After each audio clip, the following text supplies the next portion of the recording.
중순쯤 됐던 사진이고 겨울 흔적이 보이잖아요. 여기 활대 꼽혀 있고 비닐한 개 걷어놓은 거예요. 씌워놓은 거예요. 겨울에도, 한겨울에도.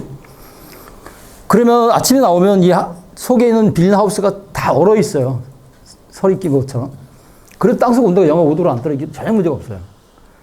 그리고 도리어 겨울 아침에 와도 9시가 넘어도 하우스가 굉장히 높아요. 근데도 불구하고 온도가 올라가기 시작해서 온도계 달아놓고 이 온도를 맞춰야 돼. 그러려면 좌우측에 문을 열어야 돼요. 경우에 따라 앞뒤 문까지 다 열어야 돼요. 만약에 28도 이상 올라가 버리면 산나물 자체가 생육이 스톱 딱 되고 30도 넘어가면 30도 넘어가서 2시간만 지나면 100% 곧 죽어요. 싹 죽어요. 그러니까 겨울에도 드디어 이제 온도 조절을 해야 되고 여기에 100만 원어치 사가지고 얼마큼 심었냐면 여기 트레이에 옮겨놓은 거 이거는 텃밭의 판매용이에요. 85개 다 팔고 반 이상이 남잖아요. 이거 하나가 심는 거예요. 그럼 이거만 심겠어요? 엄청 많이 심죠. 그 문제는 이제 시간적으로 이제 여기 얽매일 수밖에 없으니까 그런데 하우스 안에 직접 키우면 굉장히 효율적으로 키울 수 있다는 거고 여기는 제가 산나물을 이제 풀 벤 자리에 산나물을 키울 건데 이제 그늘을 만들어야 되잖아요. 그늘 만들기 전에 이쪽 부분이 거의 좌우측에서 물이 고이는 장소예요. 처음에 들어갈 때 여기가 거의 멧돼지 목욕탕이었어요. 포크레인으로 뒤집어 놓은 것처럼. 근데 이 상태에서 물이 고이는 장소에서 뭐 심을 수 없으니 땅을 다 팠죠. 파고 이 관을 다 묻었어요. 땅 속에다가. 구멍이 뚫려 있는 거, 유공관. 그리고 그 위에 흙 다 덮었죠. 덮고 나서 거기다가 이제 그늘을 만들려고 이제 시설을 했는데 두 가지 방법이잖아요. 비닐하우스로 만들어서 그 안에서 키울 거냐. 아니면 여기 있는 것처럼 하우스 골조만 만들고 이게 그물망, 이게 오이망이거든요. 오이망을 쳐서 덩굴 식물을 심어서 그 덩굴이 지면 자연적인 그늘에서 키울 거냐. 고민을 했는데 하우스에서 키우면 장점은 일단 하우스 재배는 뭐 일단 수확이 빨라지잖아요. 경북의 대표적인 산나물이 어수리인데 그 어수리 옛날에 임금님 수라상에 올랐던 건데 하우스에서 재배하면 3월 중순부터 5월 첫 주까지 10번 수확을 해요. 10번. 근데 문제는 뭐냐면 하우스 재배의 단점은 일단 하우스 비용이 많이 드는 거예요. 하우스 짓는 것도 아무 뭐 얇은 파이프 쓰거나 파이프 간격이 막 넓게 써버리면 만약에 그 하우스가 바람이든 눈이든 무너졌다. 한 푼도 복구비를 못 받는 거예요. 하우스는 정부에서 지정된 규격대로 지어야 되거든요. 파이프 굵기가 32mm일 거예요. 그리고 파이프 간의 간격도 60cm 간격으로 쫙 만들어줘야 돼요. 그 간격을 지키지 않으면 무너져도 보상을 전혀 받지 못하는 거예요. 그 비용이 많이 들고 또 하나의 단점은 뭐냐면 하우스 안에서 재배하는 것은 수확량은 많은 대신에 향이 떨어지는 거예요. 향이. 그래서 우리 산나물을 키로에 3만 원씩 팔 때 16,000원에 팔아요. 거기는 하우스 재배는. 그리고 한창 수확될 시기가 되면 거의 10,000원대 이하로 떨어져요. 8,000원, 10,000원 이렇게 가버리거든요. 그러니까 매출은 많아지는데 남는 건 없는 거예요. 다 인건비로 가야 되니까. 그런 단점이 있어서 어떻게 고민하다가 그렇게 하우스를 만들지 말고 비닐하우스 만들지 말고 하우스 골조만 만들고 오이망을 씌워서 여기다 덩굴 식물을 심어 놓으면 그게 덩굴 타고 올라가서 그늘 지면 덩굴에서 나오는 또 수확도 하고 밑에 산나물을 심을 수 있을 거 아니냐. 근데 그게 이제 장단점이 있긴 해요. 근데 저는 그 방법을 택해서 이 파이프도 그렇게 아무래도 하중을 받지 않는 거잖아요. 비닐을 씌워놨으면 바람이나 눈에 내려갈 거라 봤는데 그늘망이니까 전혀 문제가 없다. 이렇게 해서 뭐 가는 파이프, 25mm 파이프 넓게 만들어 놓은 거죠. 그렇게 만들어 놓고 여기다가 오미자를 쫙 갖다 심었어요. 생각을 했어요. 오미자를 심어서 덩굴 치면 오미자 열매 따서 오미자 청 만들고 그 밑에 산나물 심어서 두 배로 번다. 근데 문제는 이제 오미자를 심어 놓으니까 그때부터 이제 풀과의 싸움이 시작. 한 번도 이겨본 적은 없어요. 싸움도 아니에요. 게임이 안 되니까. 그래서 지금쯤은 좀 뿌듯해요. 왜냐면 지금 딱 보면 풀이 없으니까 제가 이긴 것처럼 보이잖아요. 내년 봄 되면 또 지는 거예요. 그런데다가 이제 엎친 데 덮친 격으로 아까 서울에서 왔던 그 친구, 도저히 견딜 수 없다. 가버리고. 다 가버리고. 혼자 이제. 여기는 이제 산나물 아까 300평짜리 이거 심어 놓은 곳인데, 저는 이제 약간 어려운 길을 택한 건데, 어떻게 했냐면, 산나물은 아무나 먹지 않는다. 특히 젊은 애들은 거의 먹지 않고, 이제 어르신들만 먹는다. 판단을 해서, 그러면은, 예를 들면 단일 작목을 심었을 때, 곰치 1기를 심었을 때, 곰치 1kg 주문받으면, 부부간에 다 못 드셔요. 양이 많아서. 버리거나, 아니면 장아찌를 담가야 되는데, 장아찌 담그기는 좀 양이 적고, 소비가 안 될 거라고 봐서, 그렇게 하지 말고, 그러니까 일반적인 것은 한 품목이다 두 품목 심어서 그냥 팔면 수월한데, 저는 그렇지 않아 있고, 소면적 다품목을 심어서 꾸러미로 판매를 하자. 그러면 약간 소비가 좀 될 거다 판단해서 이 300번부터 그렇게 심은 거예요. 여기가 안 보이지만 여기가 잔대였고, 여기가 눈개승마, 두메부추, 산당기, 부집갱이, 참치, 미역치 이렇게 심었어요. 그래서 이걸 이제 계속 늘려갈 계획으로 고생을 사장하고 있는 거예요. 이거 눈물 나는데 이거 설명을 해야 되나? 여기도 이제 아까 오미자를 심었단 말이에요. 아까 그 밭에. 근데 이제 풀 관리가 안 돼서 오미자가 절반의 성공을 했어요. 아직 죽진 않고 이제 수확은 계속 하는데 제가 계획했던 양보다 이제 떨어지니까 그럼 그러지 말고 그냥 비닐하우스는 힘들고 돈 많이 드니까 그늘막만 심으자. 비닐하우스 만들어 놓고. 역시 정부 규격대로 하지 말고 파이프도 얇은 거 25mm 파이프 쓰고 파이프는 간격이 60cm에 원래. 근데 그러지 말고 1.2m 넓게 하자. 비용을 줄이자. 그리고 혹시 바람 불면 거두면 되고 눈 오면 뭐 또 거두면 될 거 아니냐. 산나물 키우는데 그늘이 필요한 게 3월, 4월, 5월 그때만 필요하거든요. 그 이후는 뭐 다 수확이 끝났기 때문에 그늘이 필요 없어요. 그래서 이렇게 얇은 파이프 쓰고 그늘막만 덮어서 7동을 만들고 이 안에다가 산나물 모종을 꽉 심어놓은 거예요. 이게 이때가 11월 말. 마무리 됐을 때가 11월 말이에요. 그리고 이제 그 다음에 3월 되니까 뭐 이렇게 멋진 광경이 벌어지는데 이게 텃밭이거든요. 어떻게 됐을까요? 7동 중에 5동이 폭망했어요. 땅이 닿잖아요, 가운데가. 근데 이 2동이 살아있는데 이 2동은 뭐냐면 눈 오기 전에 바람에 그늘이 되게 벗겨진 거예요. 겨울에 그걸 걷지 않았어요? 눈이 5cm 온다고 했단 말이에요. 이거 5cm는 견뎠어요. 견디거든요. 근데 20cm가 왔는데 습설이 온 거예요. 3월 때로니까. 그러니까 그게 확 무너진. 제가 그때는 멀리 떨어져 있었거든요. 20km 더 있어서 들어오지도 못했어요. 혹시 걷는다 하더라도. 그러니 저걸 뭐 어떻게 방법이 없잖아요. 이걸 피려면 장비 넣어서 끄집어내서 기계로 다 폈다가 다 우물에서 다시 해야 되는데 그럴 수 없는 게 다음 달에 산나물 수확을 해야 돼. 팔아야 되는데 들어갈 수가 없잖아요. 그래서 방법은 뭐 하나밖에 없죠. 몸으로 떼어놓을 수밖에 없잖아요. 혼자서. 그늘막 다 벗기고 이 안에 스프링클러가 2줄 가 있어요. 2줄 다 내려앉히고 파이프가는 연결 다 풀고 여기 땅이 닿는 데도 나무 사다가 받쳤어요. 다. 내 키 기준으로 안 닿을 정도만 이렇게. 지금도 그러고 있어요. 근데 굳이 오시는 분들 여기를 이 참혹한 현장을 보고 싶어 하는 거예요. 안 봤으면 좋겠는데. 지금 하여튼 이러고 있어요. 그리고 이제 관리사 문제인데 관리사는 저는 알루미늄 프레임은 알루미늄이에요. 알루미늄을 조립하고 속에 비닐 치고 겉에 검은 그늘막 옆에 이제 하얀색 그늘막 이렇게 써서 치고 있고 요것이 이제 꾸러미로 판매를 하잖아요.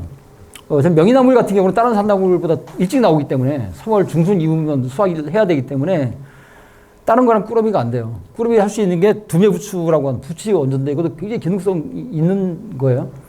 근데 그거 정도만 꾸러미가 되고 나머지는 이제 그 이후에 산나물 다 팔고 난 다음에 다른 산나물 나오니까 이거 한 팩에 500g씩 1kg 주문하면 2팩이 들어가고 산나물이든 채소든 수확해서 바로 배송하면 100% 반품이죠. 100%. 왜냐하면 산나물 자체에 갖고 있는 열기가 있는데 그 열기를 식혀주지 않으면 배송 과정에서 바로 물러져요. 오후 5시 반에 배송해도 그 다음날 오전에 다 들어가잖아요. 그래도 다 물러져요. 못 먹어요. 그래서 그걸 수확을 하면 이걸 하루 이상 냉장고에 넣어야 돼요. 열기를 식혀야 돼. 근데 그냥 식히면 안 되고 채소도 마찬가지예요. 그냥 식히면 안 되고 이 가습을 해야 돼요. 스프레이를. 스프레이 하지 않으면 다 말라서 못 팔거든요. 그래서 일반적으로 저온전장가에는 앞에 다 가습기가 달려 있어요. 문 열면 가습 쫙 되고 이런 거. 그게 없으면 스프레이라도 해서 스프레이 한 상태에서 하루 이상 산나물의 두께에 따라서 하루 이상 열기를 완전히 식힌 이후에 배송을 하게 되고 이렇게 되는 거죠. 이렇게. 그래서 저는 어떻게 배송을 하냐면 이게 지금 현재 모습인데 처음부터 이렇게 했어요. 이게 1kg짜리예요. 500g 두 개니까. 그래서 g당 1kg에 4가지 정도를 꾸러미로 싸는데 문제는 이제 제가 직접 싸거든요. 혼자 수확하고 배송하는 거는 혼자예요. 사람 안 쓰고. 근데 만약에 주문을 받는데 꾸러미니까 4가지 이상 제가 배송하기로 했단 말이에요. 그러면 주문 받을 때 곰치 700g, 두뇌부추 500g 이렇게 받아버리면 제 돌아버리는 거죠. 그래서 어떻게 보면 이게 소비자의 선택권을 좀 이제 제한하는 경향이 있긴 한데 그럼에도 불구하고 오면 저는 어떻게 포장할 건지는 제가 판단을 해요. 제가 대신 성별만 여쭤보시고 여자분들이 주로 드신다고 하면 여자분들에게 좋은 3단계 쪽을 좀 많이 넣고 남자분들이 좀 드신다고 하면 이 두뇌부추를 좀 많이 넣어서 이렇게 4가지를 기본으로 포장하는데 그 사이에 이제 여기다 아이스팩을 한 개씩 더 넣어요. 아이스팩이 굉장히 올랐어요. 재작년만 해도 한 개 82원인데 올해 152원인가 그러더라고요. 한 개. 그래서 이렇게 해서 포장을 하고 하니까 다른 데에서 일반적으로 받으면 그냥 한 품목을 받잖아요. 명이나물, 고무줄을 묶어서 1kg, 곰치 그런데 이렇게 해서 받던 사람들 입장에서 보니까 이게 약간 상품성이 있어 보이는 거예요. 다른 사람한테 선물해도 되겠다는 생각이 들었던 모양이에요. 그래서 조그만 모임이나 조그만 회사에서 뭐 단체 주문들이 와요. 근데 비싸요. 다른 데보다. 다른 데 2만 5천 원 팔 때 우리 3만 원씩 팔아요. 택배 별도로 하고. 이렇게 팔아야 원가가 들어가는데 방법이 없잖아요. 그래서 힘든 작업인데 하루에 제가 하면 30kg 밖에 못 해요. 그 전날 한 35kg 뜯어가지고 그 다음날 2시쯤부터 포장하면 5시 반까지 포장해야 되잖아요. 보내야 되니까. 그럼 30개 정도밖에 포장을 못 하는데 힘들어요. 근데 이걸 또 사람 쓰자니 또 뭐 인건비 따먹게 하는 건데 안 되고. 힘든데 물어보더라고. 앞으로도 그럼 이렇게 힘든 작업을 할 거예요? 네, 저 할 거예요. 앞으로도 이렇게 할 거예요. 왜냐면 양이 없는데 부가치라도 올려야 될 거잖아요. 조금 사서. 이렇게 계속 할 계획이고 뭐 이것뿐만 아니고 드릅도 있으니까 드릅도 계속 드릅 날 때면 드릅하고도 이제 꾸러미로 싸고 저는 거의 단품으로는 안 팔아요. 그냥 계속 꾸러미로 그냥 팔아대고 뭐 있는 것마다 다 그냥 꾸러미로 계속 팔게 되고 오미자도 좀 다른 청도 만들고 표고는 이제 생으로만 파는데 사이즈가 작은 것들 그런 이제 분말로 말려서 분말로 만들어서 분말도 팔기도 하고 뭐 이것저것 다 돈 되면 다 팔아야 돼요. 그래야 먹고 살잖아요. 그러고 나서 이제 문제는 이제 산나물이 한 3번 정도 뜯으면 이제 막판에 좀 억세지거든요. 근데 그 억세지는 나물들을 일반적으로 어떻게 하냐면 데쳐서 말려서 묵나물로 만들잖아요. 근데 저는 혼자 하는데 그 묵나물을 말릴 여력이 없는 거예요. 그래서 고민하다가 어떻게 했냐면 이 데쳐서 얼리자. 얼려서 판매를 하자. 그럼 얼리면 일단 유통기한이 오래 가잖아요. 배송 과정이 변질될 염려도 없고. 근데 문제는 이걸 얼마나 데칠 거냐 이 문제. 그러니까 처음에 책을 찾아보니까 2분에서 3분 데치려는 거예요. 이게 2분 데친 게 이 모양이에요. 못 먹어요. 이걸 데친 건 끄집어낸 이 상태인데 이걸 얼렸다 녹여보면 다 풀어진다니까요. 거의 못 먹어요. 그래서 요새는 어떻게 하냐면 이 물을 끓여서 막 팔팔 끓을 때 이런 거 넣어서 10초에 10초, 10초에서 20초 말을 끄집어내야 돼요. 그래야 얼렸다 녹였을 때 괜찮아요. 근데 좋은 점은 이렇게 그리고 요거 살짝 식으면 끓인 물도 같이 식혀서 끓인 물하고 같이 넣어요. 이 물을 안 넣으면 제가 얼어가면서 말라요. 동결근정돼서 또 못 팔아먹거든요. 그렇게 해서 이제 같이 얼려서 비닐봉지에 담아요.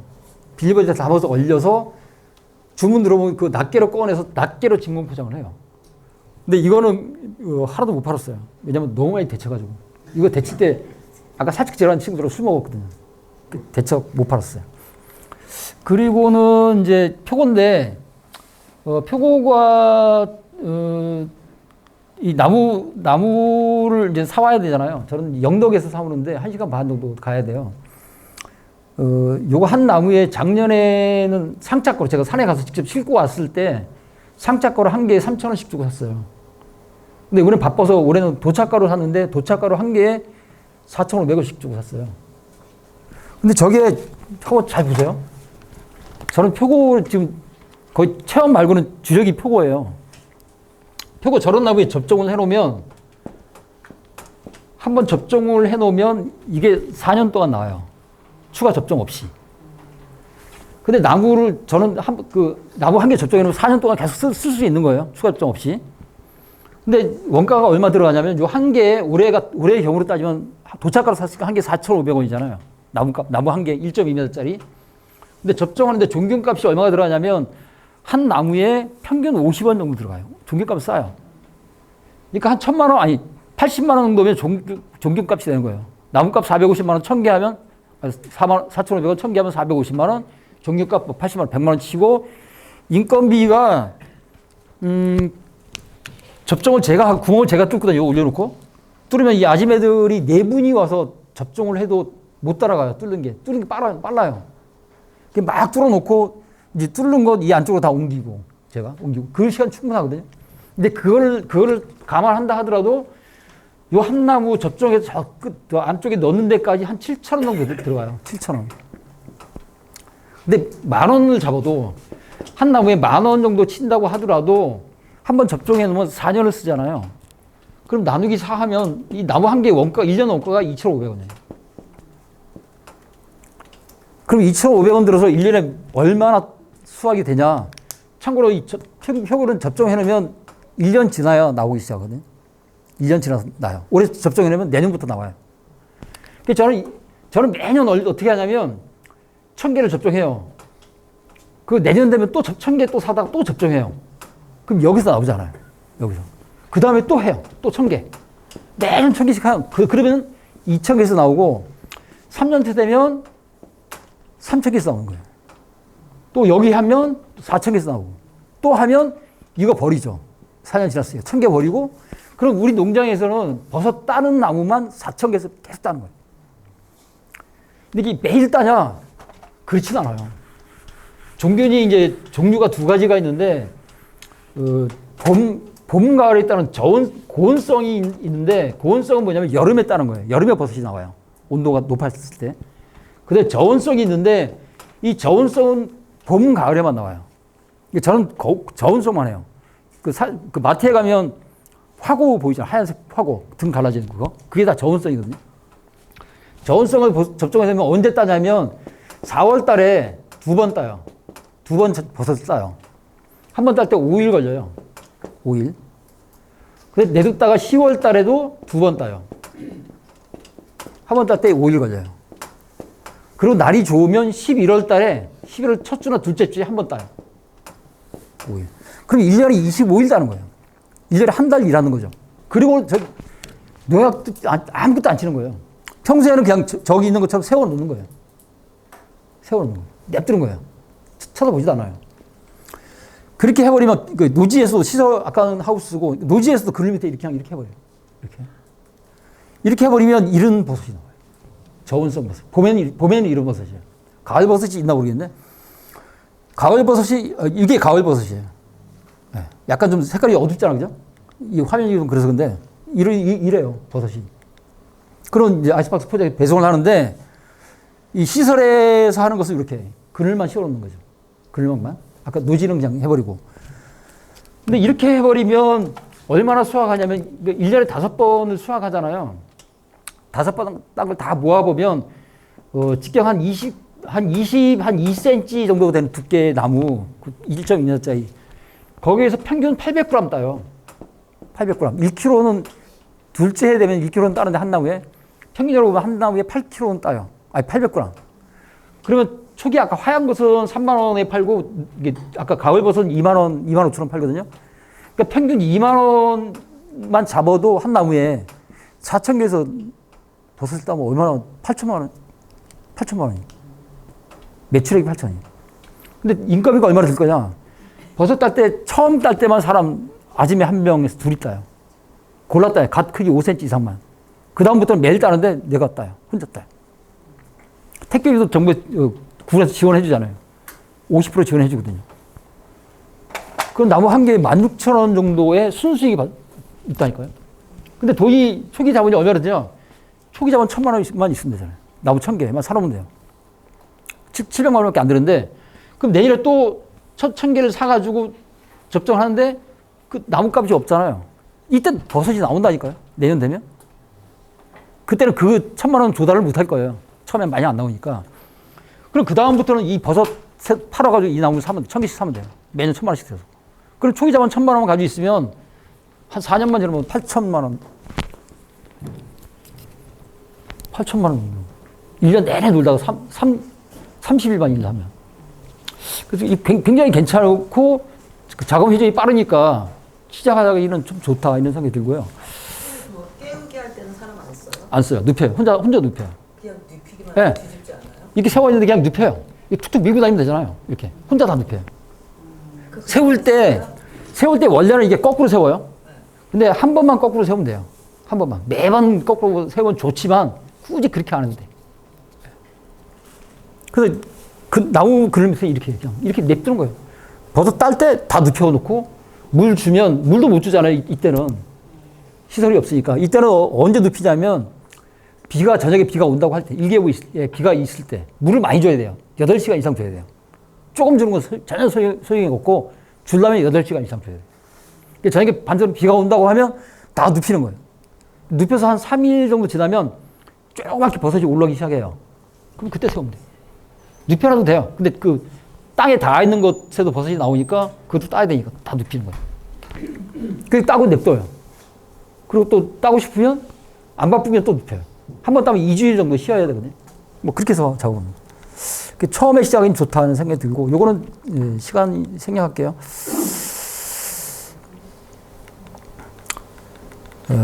그 다음에 이제 산나물이 어떤 가능성인데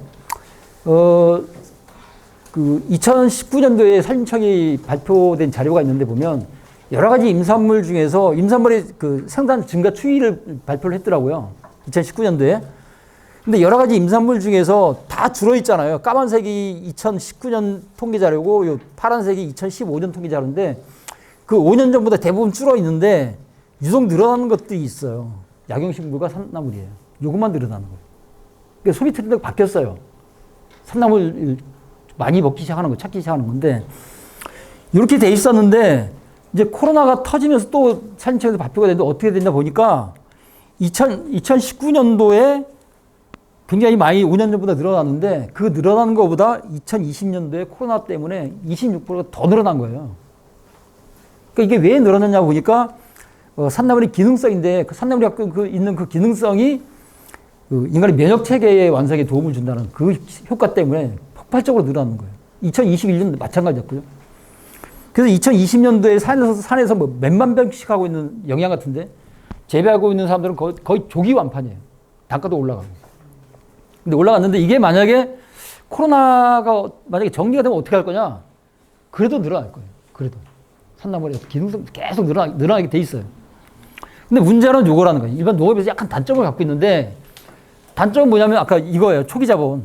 아까 300평 반만 넣는데 1,000만 원씩 들어간다고 하는데 이거 갖고 감당이 안 되잖아요. 그래서 초기 자본을 줄이기 위해서 제가 하우스를 만든 것이고 요새는 그것도 그거이고 그냥 산에다가 5평 정도 그냥 나무 서 있잖아요. 서 있는 상태에서 낙엽 긁어내고 여기다가 산나물 종자 채종해서 그냥 파종을 해요. 줄파종해요. 줄파종 쫙 해놔요. 그리고 낙엽 덮어놓으면 내년 봄 되면 여기가 잔디처럼 나와요. 쫙 나와요.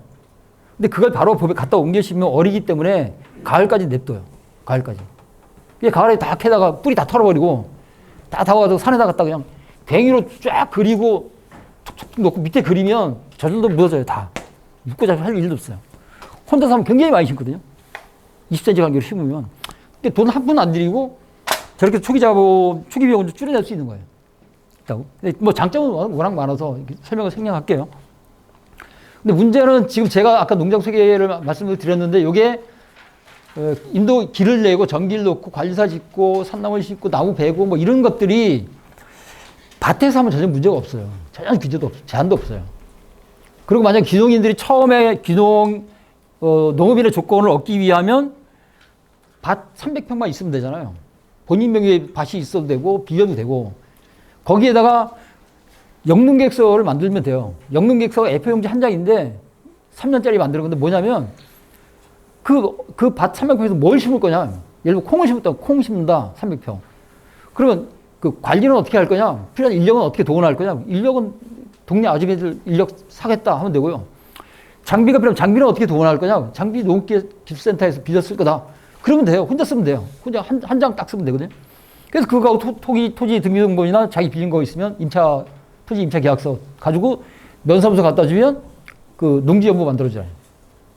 그리고 농지연부 만들어주고 그걸 가지고 품질관리원 갖다 주면 경채 등록 딱 해주잖아요. 끝난단 말이에요. 아무것도 제한이 없는데 이걸 산에서 하려면 문제가 생긴다는 거예요. 산에서 제가 임도 내고 나무 베고 뭐 산나무 심고 뭐 관리자 짓고 하는 게 농업에서는 영농계획서인데 산에서는 산림경영계획서라고 있어요. 이 영농계획서는 3년짜리인데 산림경영계획서는 10년짜리예요. 10년짜리. 영농계획서는 또 본인이 만들면 돼요. 근데 이 산림경영계획서는 본인이 못 만들어요. 국가기술 자격증인 산림경영기사 자격증이 있는 사람만 만들어요. 그 사람들에게 돈 주고 만들어야 돼. 돈 주고 만들어야 돼. 10년짜리를. 근데 저 산림경영기사 자격증을 갖고 있는 집단이 두 군데가 있는데 한 군데가 어디냐면 시구마다 한 개씩 있는 산림조합이에요. 산림조합이 현장 직원들이 전부 다 그 산림경영기사 자격증을 갖고 있는 사람들이고 또 한 군데는 그 시군에 법인들이 있어요. 법인인데 그 법인 간판에 뭐라고 써붙여놨냐면 뭐 형질 복구, 뭐 회선지 복구, 아니면 산림경영 이런 게 써붙여놓은 법인들이 있어요. 이 법인들의 현장 직원들이 전부 다 산림경영기사 갖고 있거든요. 이 두 집단 중에 한 군데를 택해서 경영계획서 작성 의뢰를 해야 돼요. 그 의뢰를 해서 시장 군수 인가가 나오면 그때서야 그 일을 가능해요. 그 전에 하면 다 불법이에요. 요거는 이제 제 산림경영계획인데 저는 이제 산림조합에도 맡겨서 작성을 한 건데 안 보셔도 관계없어요. 이 왼쪽에는 뭐냐면 제가 텃밭 만들 나무 뱄잖아요. 그거 10년 동안 몇 번 벨 건지 일반적으로 나무만 가꿀 거면 한 번이나 두 번밖에 안 베요. 매년 베진 않아요. 농사처럼. 근데 저는 이제 텃밭 만들 거니까 매년 조금씩 벨 거잖아요. 그래서 몇 년도에 얼마만큼 면적으로 어디에다 벨 건지 쭉 연도별로 쓰고 오른쪽 가운데에 있는 게 시설이에요. 산에서 할 수 있는 시설이 대표적인 게 임도, 관리사, 관정이잖아요. 역시 임도도 언제 얼마만큼 면적으로 낼 건지 관리사도 언제 몇 년도에 얼마만큼 면적으로 관리사 질 건지 관정도 몇 년도에 할 건지 이 밑에 소득 사업인데 여기도 마찬가지. 산나무를 심겠다 그러면 어떤 종류의 산나무를 몇 년도에 얼마만큼 면적으로 심을 거냐. 특용수 하겠다 그러면 어떤 종류의 특용수를 몇 년도에 얼마만큼 면적으로 심을 거냐.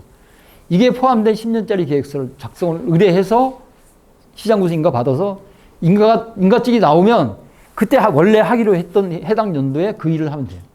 그렇지 않으면 다 불법, 무입니다. 사이트를 한 개만 알려드릴게요. 이 토지 이음이라는 사이트인데 이건 인터넷에서 검색하면 돼요. 이 자는 한글로 쳐도 돼요. 이 사이트는 뭔 사이트냐면 개발 행위 가능 여부를 알 수 있는 사이트예요. 여기 주소에다가 또 땅을 논, 밭, 대지, 산 다 쳐도 돼요. 쳐놓고 여기 열람을 딱 눌러보시면 그 검색한 토지가 어떤 용도로 지정되어 있는지 나와요. 어떤 용도로. 그리고 그 다음에 내려가서 행위 제한 설명, 내용 설명을 클릭해 보시면 그 검색한 토지에서 어떤 행위가 가능한지, 일반적으로 일반 주택을 질 수 있는지, 휴게 음식점을 할 수 있는지, 캠핑장 할 수 있는지 다 나와 있거든요. 만약에 여기에서 안 되는 거면 아무리 공무원 찾아가도 안 돼요. 공무원도 이거 보고 판단을 해주거든요. 그러니까 이걸 먼저 검색해서 보시고 혹시 구입할 토지가 있다면 여기 본인이 하려고 하는 행위가 가능한 곳이면 사면 되고 안 되면 여기서 안 된다고 하면 그 땅은 포기하시는 게 맞아요. 그 다음에 이제 산 개발하는 것 중에서 이제 두 가지가 있는데 한 가지는 이제 전용하는 거하고 한 가지는 일시 사용하는 건데 전용하는 것은 뭐냐면 지목을 바꿔버리는 거예요. 만약에 답에다가 지역이 답인데 거기다 집을 짓겠다. 그러면 집 지을 것만큼 대지로 바꿔야 되잖아요. 이게 전용이에요. 지목을 바꾸는데 대표적인 게 주택이에요. 주택. 근데 이것은 한번 바꿔버리면 영원히 주택이잖아요. 영원히 쓰는 대지잖아요. 영원히 쓰는 거예요. 근데 어렵지만 한번 바꾸면 오래 쓴다는, 항구적으로 쓴다는 장점이 있고, 반면에 일시사용이라고 있는데 이것은 허가를 받아서 건물을 짓거나 길을 내도 지적이 안 바뀌어요. 지적이. 그러니까 일시사용할 수 있는 대표적인 게 임도하고 관리사인데, 관리사나 임도를 허가받아서 길을 내고 집을 졌다 하더라도 지적도 띄면 표시가 안 돼요. 아무런 표시가 없어. 왜냐하면 일시사용이고 지적이 안 바뀌기 때문이에요. 예를 한번 보여드릴게요. 제 사례를 한번 살짝 보여드릴게요. 아까 역시 토지 이음이에요. 토지 이음에 들어가시면 경상북도 청송군 진보면 구곡리 산 51-1 이렇게 해서 열람을 해보시면 이 검색한 토지가 어떤 용도로 지정되는지 나오죠. 그죠? 그리고 쭉 내려가서 여기 행위 제한 내용 설명을 눌러보시면 그 검색한 토지에서 어떤 행위가 가능한지 나와 있어요. 그래서 동그라미는 단독주택은 가능하고, 농림지역에서는 세무표인데 세무표는 X표는 아예 안 되는 거고, 세무표는 공무원들이 와서 판단을 하겠다는 건데, 가장 세무표에서 할 수 있는 것은 뭐냐면 아주 옛날부터 뭔가 집이 있었다. 그럼 그걸 인정해 주겠다는 얘기예요. 보면. 그래서 검색을 할 수 있고, 일시사용하고 전용하고 차이를 보시면 어떤 거냐면, 오른쪽에는 이제 항공사진이고요. 왼쪽은 지적도인데, 우리 농장이 여기 있어요. 여기. 요거 집을 짓는데 전용을 했거든요. 대지로 바꿨단 말이에요. 여기 보시면 대지로 나와 있죠. 5-2 이렇게. 이게 전용이에요. 지역이 바뀌는 게. 근데 반면에 지금 요게 아까 관리사에 도마우스가 2동 지었다 그랬잖아요. 허가를 받으신 거예요. 근데 아무런 표시가 없잖아요. 지적상에. 지적도 띄면 표시가 없어요. 이게 왜냐면 일시사용이기 때문에. 일시사용은 지적이 안 바뀌는 거예요. 또 한 가지가 임도잖아요. 이게 다 임도예요. 어디 갔어? 이게 임도거든요. 임도. 이게. 임도를 허가받아서 낸 거예요. 근데 지적도상에서는 아무런 표시가 없잖아요. 길이 있음에도 불구하고. 이게 일시사용이기 때문에 그래요. 그러니까 전용하는 거하고 일시사용하는 거하고 그런 차이가 있어요. 농업에서 농막도 역시 일시사용이에요. 왜 이러지? 근데 이제 그 일시사용이기 때문에 그러면 영구적으로 쓸 수 없다는 거잖아요. 그러면 산림경영관리사를 정해놓고 얼마나 쓸 수 있도록 만들어줄 거냐 이 문제잖아요. 근데 청소년 같으면은 이제 일시사용 허가 신고를 하면 관리사 진다고 신고를 하면 처음에는 3년 동안 쓰게 해요. 문서로. 3년이 되기 한 달 전에 문서가 와요. 안 쓰면 계속 쓰면 되고, 어떻게 문서가 오냐면 사용 기간이 다 됐으니까 안 쓰려면 철거하고 복구하고, 쓰시려면 들어와서 연장 신청하세요. 그래서 또 연장하면 최대 10년은 쓸 수 있고요. 근데 임도는 달라요. 임도는 3년 만에 복구해야 돼요. 3년 안에. 연장도 안 돼요. 근데 임도에 있어서 복구는 약간 달라요. 기준이. 글자가 왜 깨져버리지? 임도도 제 사례를 잠깐 보여드릴게요. 임도가 이건데, 임도를 길 내는 것도 일시사용 다 하는 거예요. 허가 낼 때 자체 일시사용 신고까지 다 하는 거예요. 그래서 이게 복구 전이에요. 복구하기 전. 이게 복구 후예요. 인도에서 복구 개념은 뭐냐면 여기 절토 흙 깎은 데 있잖아요. 깎은 데, 흙 쌓은 데. 흙 깎은 데하고 흙 쌓은 데가 더 이상 무너지지 않도록 나무를 심든가 풀을 심든가 심어서 보완 조치해 주는 거예요. 그게 복구예요. 그러니까 저 같은 경우는 여기다 다 산나물 종자를 파종해놔서 다 싹이 났잖아요. 이게 복구 완료예요. 그럼 이 길은 영원히 쓰는 거죠. 영원히. 이렇게. 임도에서 복구가 약간 다르고, 관리사를 조금 더 농막을 좀 더 넓게 쓸 수 있는 방법이 있는데, 그건 뭐냐면, 군에 이제 산에서 관리사 짓겠다고, 관리사 짓려면 무조건 일시사용 신고를 해야 돼요. 해야 집을 지니까. 일시사용 하는데, 일시사용할 수 있는 최대 면적이 얼마냐면 200평방미터예요. 요새 평으로 안 쓰니까 이게 평수로 환산하면 60평인가 그래요. 60평. 60평을 일시사용 최대로 할 수 있어요. 그 다음에 관리사는 그 중에서 일시사용 면적 중에서 25%예요. 따지면 15평만 여기다 관리사 짓는 거예요. 나머지는 그냥 마당으로 쓰는 거예요. 마당이나 정원에서 쓰면 돼요. 근데 이제 저 같은 경우에 보면 아까 돔하우스를 관리사로 허가받아 썼는데 13평짜리 2개잖아요. 26평. 한 동밖에 못 짓는 거예요. 15평밖에 못 짓는 거라고. 근데 이걸 좀 더 넓게 쓰려면 어떻게 신청하면 되냐면 산림작업 인부 대피소 등 산림작업에 필요한 시설이에요. 정식 이름이에요. 이게. 위에 경영관리사로 신청하지 말고 밑에 산림작업 인부 대피소 등 산림작업에 필요한 시설을 신청하면 똑같이 200평방미터 60평을 일사용할 수 있어요. 쟤는 그 안에 건축 제한 면적이 없어요. 더 넓게 쓸 수 있는 거예요. 그래서 저는 애시당초 신청할 때 요거 산림작업 인부 대피소 등 산림작업에 필요한 시설을 신청해서 26평을 관리사로 지금 이제 10년 동안 쓰고 있는 거죠. 별도로 따로따로 있어야 되니까 많이 붙어갖고 있어서 26개. 아니, 전 떨어져 있잖아요. 예, 별도로 떨어져. 문제는 저게 이제 뭐냐면 주거용 시설이 아니잖아요. 주거 목적이 아니기 때문에 거기다 주방기구를 갖다 놓는다든가 이런 건 안 돼요.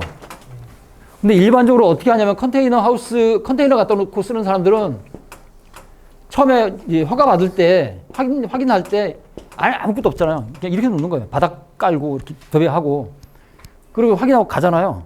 그럼 그때 이제 막 주방 갖다 놓고 화장실 달고 침대 갖다 놓고 확인 나올 거잖아요. 어디 갈 때는 여기 이 안쪽에 창문 커튼 달아버리고 문 딱 잡고 가요. 도망가요. 와서 뭐 어떻게 들어가겠어? 못 들어가잖아요. 허락 없이. 대부분 이렇게 써요. 대부분. 그래서 만약에 산림작업 인부 대피소 등 산림작업에 필요한 시설은 15평이 넘으니까 컨테이너를 막말로 이렇게 놔도 돼요. 디귿자로 놔도 돼요. 이 끝나면 여기 딱 맞고 지붕해가지고 여기 거실도 쓰면 돼요. 거실. 엄청나게 넓게 쓰잖아요. 화장실은 어떻게 화장실 불법으로 써야 돼요. 방법이 없어요. 아직까지 지금 올해 임업 분야에서 관리사의 화장실이 뭐 쓰게 한다고 얘기는 하는데 아직까지 확정된 건 아니라서 저 같은 경우는 간이 화장실 쓰고 이걸 수세식으로 만들어도 돼요. 그리고 문제는 이거거든요. 정화조는 허가 받아야 되거든요. 근데 허가 안 난단 말이에요. 임시관리사에는. 그러니까 이거 정화조 5인용 해봤자 한 30만 원밖에 안 돼요. 땅에 묻어서 그냥 쓰는 거예요. 방법. 어떻게 하고 있어? 허가 안 나는데. 그리고 자금 조달 쪽인데, 제가 자금을 어떻게 조달을 했냐면, 농림축산식품부 홈페이지에 들어가면, 요 맞춤형 농림사업 안내라고 있어요. 여기에 가면 정부에서 주는 돈이 다 들어가 있어요. 정부에서 주는 자금들은 크게 두 가지인데, 한 가지는 이제 보조금이에요. 이 보조금은 상환 의무가 없어요. 안 갚는 돈이에요. 그냥 주는 거고, 그 다음에 융자금이 있어요. 대출금. 요거는 조건에 따라서 상환해야 돼요. 그 두 가지의 사업 자금 내용이 다 들어가 있는데, 여기에 들어가면 농림축산식품부잖아요. 농업부분도 다 들어가 있어요. 임업 부분, 축산 부분, 식품 부분 관련되는 각종 보조금과 대출금의 내용이 다 들어가 있는 거예요, 여기에. 근데 저 자금을 신청하려면 아무나 신청을 못 하잖아요. 일반 농업에 주는 자금은 농업인이어야 되잖아요. 임업도 마찬가지예요. 임업 부분에 저 자금을 신청하려면 임업인이어야 돼요. 임업인. 그 임업인이 조건이 뭐냐면 일단 산 주면 돼요. 산 주면 되는데 면적이 커야 돼요. 9,000평이에요. 9,000평 이상 갖고 있어야 돼요. 근데 이게 안 된다고 치면 1년에 120만 원의 임업 관련 소득이 있으면 증명하면 돼요. 내가 뭐 누구한테 팔았다. 그거 증명하면 돼요. 또 한 가지 그것도 안 된다고요. 1년에 90일 이상 임업 관련 일을 했음을 증명하면 되는데 이거는 까다로워요. 실제로 어디 소속해서 다녀야 돼요. 왜냐면 이거 증명하려면 이 기간 동안 사대보험 가입 증명서를 달라고 해요. 실제로 근무하지 않고는 안 돼요. 그러니까 요게 안 되면 나머지 한 개 남아있는 게 뭐냐면 임업 후계자예요. 임업 후계자 이거나 이거보다 임업 후계자보다 좀 더 큰 규모들이 있어요. 그분을 그냥 산림 경영인이라고 해요. 요 네 가지 중에 한 가지만 해당이 되면 임업인인 거예요. 한 가지만 충족이 되면 그러면 그 임업인이어야지만 저 자금, 임업 분야의 자금을 신청할 수 있고 조금 복잡해요. 근데 그럼 저 자금을 아무 때나 신청할 수 있냐? 그거는 또 아니에요. 신청할 수 있는 기간이 정해져 있어요. 언제 신청할 수 있냐면 사업 시행 전년도 1월 20일까지 해야 돼요.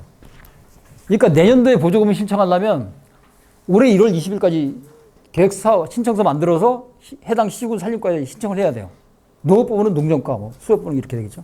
그러니까 지났으니까 이제 후년도 거 하려면 내년 1월 20일까지 보조사업 신청서 만들어서 내년 1월 20일까지 해당 시군 시장 지자체 산림과에 신청하면 결정을 해줘. 그럼 2024년도 자금으로. 왜 1년 전에 하냐면 저게 정부 보조금이 들어가 있잖아요. 정부 자금이 들어가 있잖아요. 정부 자금 국회 예산 1년 전에 통과시키니까 그것 때문에 1년 전에. 그럼 어떤 여기 있는 내용 다요. 예를 들면 나는 산에다가 뭐 대추를 좀 키우고 싶다. 밭에 대추 돼요. 다 되고. 산나물 재배하겠다. 그것도 돼요. 그 다음에 여기 뭐 이렇게 약용 나무를 심겠다. 됩니다. tik용수 심겠다. 돼. 다 돼요. 그러고서 그 지원 조건이 어떤가 하면 보면 요거예요. 요 위에 거 파란색은 요거 4가지 중에서 한 가지만 해당되려면 아무나 돼요. 산을 갖고 있거나 임업 후기자이거나 1년에 120만 원의 소득이 있거나 뭐 이러면 되는데 이 자금을 신청할 수 있는데 요 파란색 요거는 신청할 수 있는 최대 금액이 1억 미만이에요. 1억은 안 되고 9,900만 원은 돼요. 예를 들면 산나물 여기서 작물 생산단지하고 복합경영단지하고의 차이는 뭐냐면 이 산림복합경영단지는 지금 제가 하고 있는 것처럼 산에서 여러 가지 일을 동시에 하는 거 이걸 복합경영이라고 하고 작물 생산단지는 그냥 한 가지만 하는 거야. 나는 산나물만 하겠다. 나는 유실수만 키우겠다.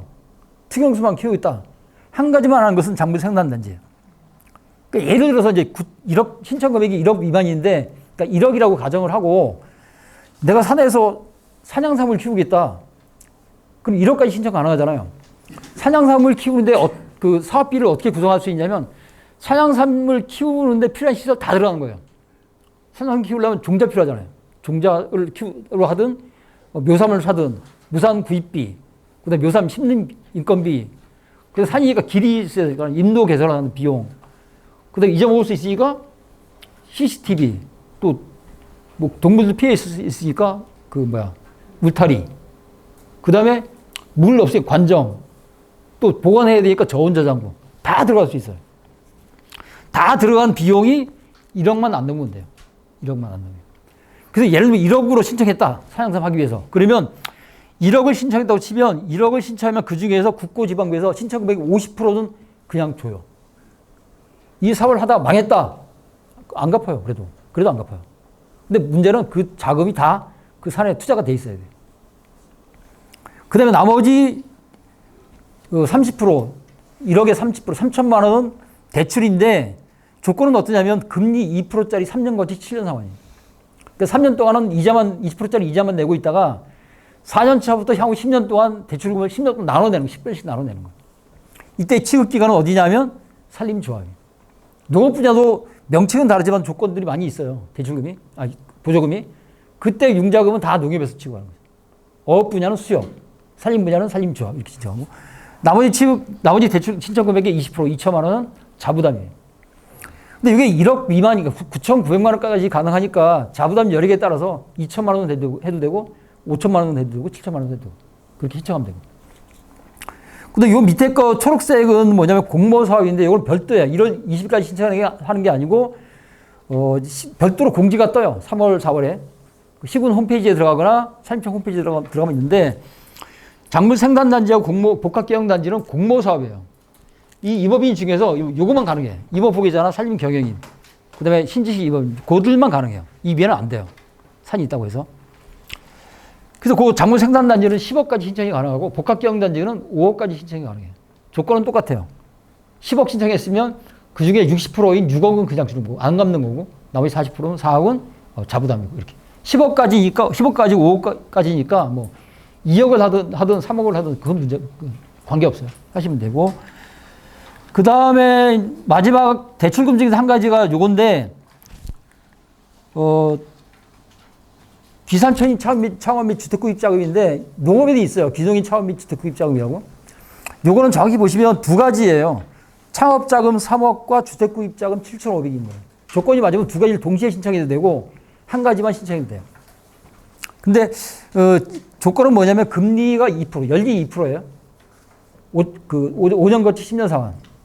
그러니까, 만약에 창업 자금 3억을 대출받았으면 5년 동안 그 2%짜리 2%의 이자만 내면 돼요. 이자만 내고 있다가 6년 차부터 향후 10년 동안 1년에 3천만 원씩 10년 동안 나눠 내는 거예요. 이런 조건이. 그 제가 옛날에 4년 전에 이 대출금, 주택구입 자금을 대출 받았어요. 7,500만 원. 갖고 산에다가 집을 지었죠. 왜 그랬냐면 집하고 농장이 너무 멀어서 일이 잘 안 되는 거잖아요. 가까이서 일 좀 열심히 해보려고 집을 지었긴 했는데 집이 가까이 있다고 해서 일을 열심히 하는 게 아니고 자칫 잠을 더 많이 자요. 이렇게 겨울 옷을요. 하나만 더 할게요. 하나만. 5분만 더 할게요. 그러면 그러면 이것도 안 되고 이것도 안 되고 이것도 안 되면 임업후 계좌밖에 할 게 없는데 임업후 계좌를 할 수 있는 방법이 두 가지가 있어요. 되는 방법이 두 가지가 있는데 쉬워요. 한 가지는 나이 제한이 있어요. 나이 제한이. 신청일 기준으로 호적상 나이가 만 55세가 되면 안 돼요. 내가 내일 신청하겠다, 임업이다. 월요일 날. 그럼 그 호적상 나이가 55세가 되면 안 돼. 하루로 적어야 돼요. 그러면서 동시에 산을 3헥타 9,000평을 갖고 있어야 돼요. 두 가지 조건을 동시에 만족해야 돼요. 근데 이때 산은 아버지 거 빌려도 되고, 어머니 거 빌려도 되고, 형제 자매 거 빌려도 돼요. 빌려도 돼요. 근데 이게 안 된다. 동시에 두 가지 일을 동시에 만족을 못 한다 그러면 이 밑에 거. 나이 제한이 없고 산이 없어도 되는 그 방법이 있는데 나는 그냥 산도 없고 이 위에 조건이 안 되니까 밭에다가 산나물을 재배하겠다. 그러면 돼요. 임업부자 된단 말이에요. 앞으로 임산물을 어디에서든 생산하거나 생산하는 자면 임업부자 되는 방법이 있는데 최소 면적이 얼마냐면 예를 들어 산나물을 재배하겠다. 이건 밭에서도 되는 거예요. 논에서도 되고 산에서도 당연히 되고 3,000평방미터 이상이 있으면 돼요. 3,000평방미터는 평으로 나누면 909평인가 그래요. 그냥 1,000평이라고 가정하고 1,000평만 있으면 되는데 이때도 역시 본인 명의의 밭. 아니면 다른 사람 건 빌리면 안 돼요. 아버지 건 빌려도 되고 어머니 건 빌려도 되고 좀비소 건 빌려도 돼요. 형제자매 건 빌려도 되는데 나머지 건 안 돼. 다른 사람 건 안 돼. 작년 4월 말까지는 빌려도 됐는데 빌려서 하는 사람이 워낙 많아서 이제는 그렇게 제한돼 있어요. 만약에 버섯을 하겠다, 표고를 하겠다. 그럼 표고 52빵만 있으면 돼. 표고 52빵이라고 하면 몇 개냐 하면 20cm, 22cm짜리 1.2짜리 나무 있잖아요. 아까 저 자목 보여준 거. 그거 한 2,200개, 1,200개. 1,200개만 있으면 50빵이 되거든요. 그거 아니면 그냥 100표고 재배하기 위해서 100평방미터, 그 330평이잖아요. 난 330평 땅밖에 없는데 거기서 표고 재배를 하겠다. 그럼 그것만 있어도 돼요. 그걸 가지고 임업후기자 신청할 수 있는데 문제는 필요한 서류가 좀 더 있어요. 관련 기간 40시간 교육 이수증이 있어야 돼요. 지금 이거 받으면 교육 이수 되는 거잖아요. 그게 합쳐서 40시간이 되면 돼요. 그 다음에 재배 포지, 땅 1,000평이 본인 거임을 증명하거나 직계 좀비소 걸 빌린 것임을 증명해야 돼요. 본인 거면 토지 등본 떼면 되고, 뭐, 아버지 거 빌렸으면 임차계약서 첨부하면 되죠. 그리고 앞으로 거기에서 임산물을 생산하거나 생산하려고 하는 계획서를 만드는데 A4용지 2장짜리예요. 나중에 필요하시면 제가 자료 보내드릴게요. 그렇게 하시면 되는데 만약에 빌렸다. 아버지 걸 빌렸다. 그러면 임차계약서를 써야 되는데 임차계약서는 면회 가면 있어요. 면사무소 가면. 그냥 농지 임차계약서예요. 근데 여기 쓰는 게 세 가지밖에 없어요. 지적사항 적는 거고 그 다음에 임차 기간, 그 다음에 임차료예요. 밑에는 뭐 임대 임차인인데 임차료는 뭐 아버지 걸 빌렸으니까 공짜로 빌릴 거잖아요. 임차료 없으면 이렇게 쓰면 돼요. 근데 이게 임차 기간인 거예요. 임차 기간이 얼마까지 해야 되냐? 이 사업계획서를 밭에서 할 때 사업계획서를 몇 년짜리 해야 되냐면 최소 5년짜리 사업계획서 만들어야 되거든요. 그래서 이 임차 기간은 5년이 넘어야 돼요. 6년 이렇게 청구해야 돼. 근데 만약에 산을 한 1000평이 갖고 있다. 근데 부모님이 산 크지는 않지만 한 1000평, 2000평 있다. 그럼 그걸 빌려도 된단 말이에요. 근데 그것도 임차계약서 쓰면 되는데 그때 임차기간은 어떻게 할 거냐. 산에서 할 거는 달라요. 왜냐하면 산에서 나무를 베거나 뭔가 심으려면 아까 10년짜리 삶의 계획서를 작성을 해야 된다고 그랬잖아요. 그 기간보다 넘어야 돼요. 산을 빌릴 때는 최소한 10년 이상 빌려야 돼요. 12년, 10년 빌려야 돼요. 그게 좀 차이가 있어요. 그래서 그렇고 나머지 사항들은 제가 옛날에 이랬어요. 제가 뭐 이렇게 연륜은 아니겠어요? 한마디만 더 할게요. 제가 기동에서 1년 동안에 굉장히 방황을 많이 했죠. 술을 많이 먹었죠. 많이 못 먹어요. 매일 먹었어요. 근데 도시 사니까, 시골 사니까 좋은 게 나가서 못 먹잖아요. 술 먹고 들어와야 되니까. 그러니까 동네에서 먹는 거예요. 동네 기동인들하고 먹었는데 그때 뭐였냐면 이거였어요. 어떻게 하면 소득 구조를 좀 바꿔볼까요? 일반적으로 산나무를 심으면 3년이 있어야 소득이 되는데 저는 3년 동안 못 참았어요. 견딜 힘도 없었고 뭐 수익이 없는데 뭐 재미도 없을 거고 견딜 수 없다 이렇게 판단해서 가능하면 좀 단기간 내에 소득을 좀 벌면서 자금 해결 시킬 수 있는 방법이 없겠느냐 찾아낸 게 그때는 이거였어요. 아까 사진 텃밭. 이거 16년도 만들어서 17년 분양 딱 해버리고 바로 돈이 들어오잖아요. 분양대금이. 그러니까 이거 들어오고 17년도에 체험을 했단 말이에요. 바로 해버리니까 농장 만들기 1년 차 만에 이 자금이 들어와 버리니까 자금 해결이 되잖아요. 생활비가 되고. 그래서 여러분이 만약에 산에서 뭔가 소득 사업을 해서 산나물이나 식용수를 재배한다 그러면 시간이 꽤 걸리는 거예요. 근데 걸릴 때 이 단기적으로 뭔가 소득을 낼 수 있는 방법이 뭐이겠냐 이거를 찾으셔도 되고 아까 제가 말씀드린 원목 표고 재배도 1년 만에 돈이 도니까 큰 돈 안 들이고 할 수 있지 않냐 이런 생각이 들어서 급하게 말씀드렸습니다. 하여튼 제가 말이 빨라서 죄송한데 하여튼 계획하시는 일들 잘 되시길 기원드리겠습니다. 고맙습니다. 질문 있으시면 잠깐 맞죠? 예, 질문이요. 없어요? 너무 완벽한가요? 살림 텃밭이 제일 어떤 효과적이랄까요? 지금 아니 와서 찾아주는 사람들도 되게 착실하게 오는 편인가요? 아니요, 자주 안 오고요. 분들은 어떻게 관리해 주나요? 그러니까 안 오는 분들은 이제 관리비를 받고 제가 택배로 보내줘요, 착불로. 근데 이게 단점은 뭐냐면 저는 산나물 이파리 따는 것만 심었잖아요. 언제 많이 오냐면 4월달, 5월달, 6월 초까지밖에 안 와요. 그다음부터 안 와요. 와도 텃밭에 와서 할 게 없잖아요. 그래서 만약에 텃밭을 하려면 뿌리류, 1년 내내 할 수 있는 뿌리류도 심고 엽채류도 심고. 그래서 가을에는 뿌리류 도라지 캐서 더덕해서 먹고 산성 캐서 먹고 이렇게 하는 그렇게 유도해서 그렇게 운영하는 게 제일 합리적인 방법인 것 같아요. 아까 돌배나무 심어서 바뀐 사진 없나요? 그늘이 좀 생긴. 아까 거기서 잎만 났다고 보시면 되는데 돌배가 생겼어요? 예? 그늘이 생겼어요? 나무 당연히 생겼죠. 근데 돌배가 약간 햇빛을 많이 봐야 열매가 열리는 식물이라서 안 그래도 소나무 있는 데다가 그걸 심어 놓으니까 아직까지 수확은 못했어요. 돌배가 달리지는 않았는데 그늘은 지고 있는데 그늘은 그 위에 소나무를 좀 잘라야 돼요. 그래야 확 퍼져서 열리는 아직까지 그렇게 못하고 그늘 자체가 완벽하게 지지 않아서 조금 더 키워서 돌배가 확 퍼지면 그때 소나무 굽은 것들은 잘라내려고. 살림 텃밭 분양률은 어떻게 돼요?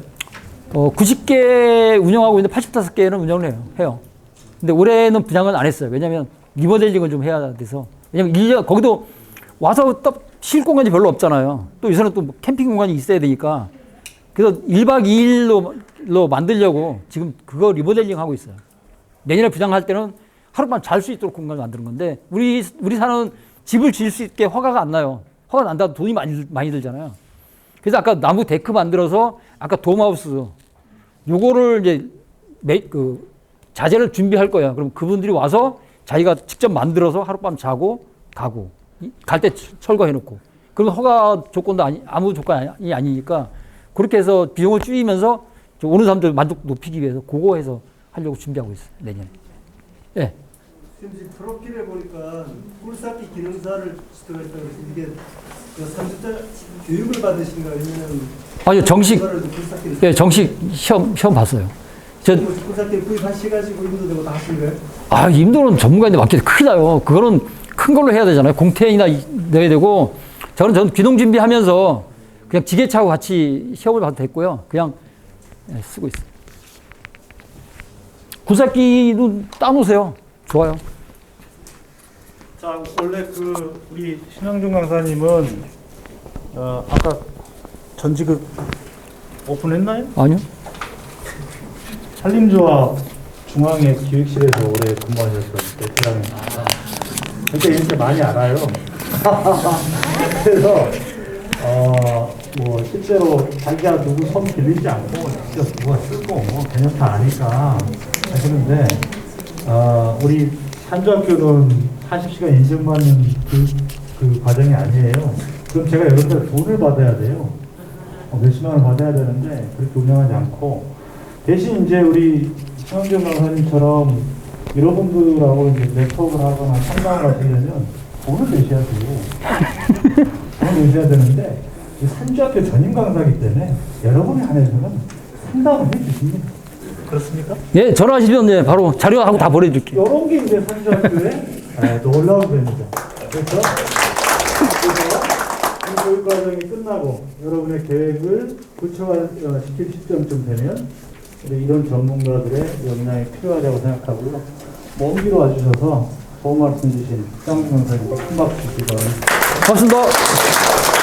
자, 화장실 안 가실 거죠?